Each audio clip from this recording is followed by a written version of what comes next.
வணக்கம். சற்று முன் கிடைக்கப்பெற்ற ஒரு மிக மிக முக்கியமான செய்தி ஒன்று வெளியாகி உள்ளது. எடப்பாடி பழனிசாமியின் வீட்டை முற்றுகையிட்ட அதிமுகவின் நிர்வாகிகள், தொண்டர்கள் எதற்காக, என்ன காரணம் என்று நாம் பார்க்கும் பொழுது, அனைத்திந்திய அண்ணா திராவிட முன்னேற்றக் கழகத்தை மீண்டும் ஒருங்கிணைக்க ஏற்பாடுகள் அதிமுகவின் தொண்டர்கள் செய்த போதிலும் எடப்பாடி இதற்கு மறுப்பு தெரிவித்து வருவதால் வருங்காலத்தில் அதிமுக தமிழகத்தில் முழுமையாக அழிவை நோக்கி செல்லும் என்று தற்பொழுது நிர்வாகிகளும் தொண்டர்களும் எடப்பாடி பழனிசாமியின் வீட்டை முற்றுகையிட்டு வருகிறார்கள். ஏனென்றால் வருங்காலத்தில் அதிமுக ஆட்சியே தான் கைப்பற்ற வேண்டுமே தவிர அதிமுக தேர்தலில் போட்டியிடுவதற்கே கடினமான சூழலை உருவாக்கக்கூடாது.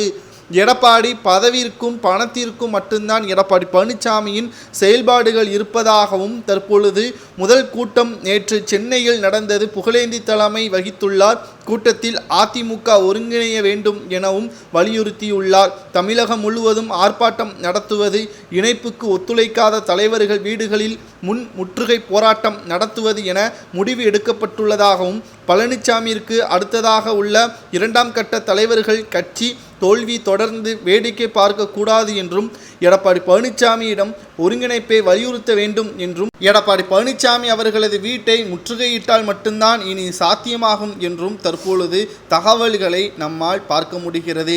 எடப்பாடி பழனிசாமி அவர்களை பொறுத்தளவிற்கு பணத்தை பெற்றுக்கொண்டால் அனைத்தும் மூடி மறைத்துவிடலாம் என்று நினைத்து கொண்டிருக்கின்றார். ஆனால் மக்களவையில் மக்கள் தீர்ப்பே மகேஷின் தீர்ப்பு என்று கூறுவார்கள். மக்களவை தேர்தலில் நாம் பார்த்திருப்போம், எடப்பாடியே ஒரு நபர்கள் கூட மதிக்கவில்லை.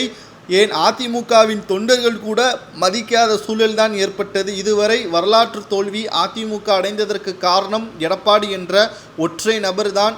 இது மிகப்பெரிய ஒரு ஆபத்தான நிலைமைக்கு வரக்கூடாது.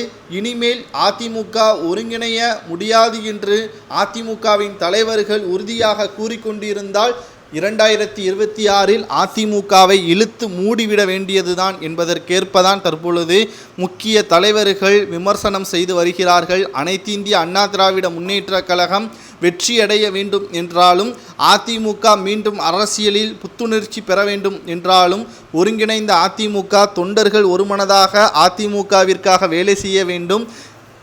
பிரிவுகள் இல்லாமல் ஒரே கொடையின் கீழ் இருந்தால் மட்டும்தான் அதிமுக செழிப்பாக இருக்கும் என்றும் தற்பொழுது முன்னாள் அமைச்சர்கள் விமர்சனத்திற்கு பதிலடி கொடுத்துள்ளார். அதிமுகவின் புகழேந்தி பன்னீர்செல்வம் அவர்கள் தலைமையில் அதிமுக இணைந்தாலும் சரிதான், அல்லது ஒருங்கிணைந்த அதிமுகவை இணைந்ததற்கு பிறகு தேர்தல் நடத்தினாலும் சரிதான் என்றும் கூறியுள்ளார்.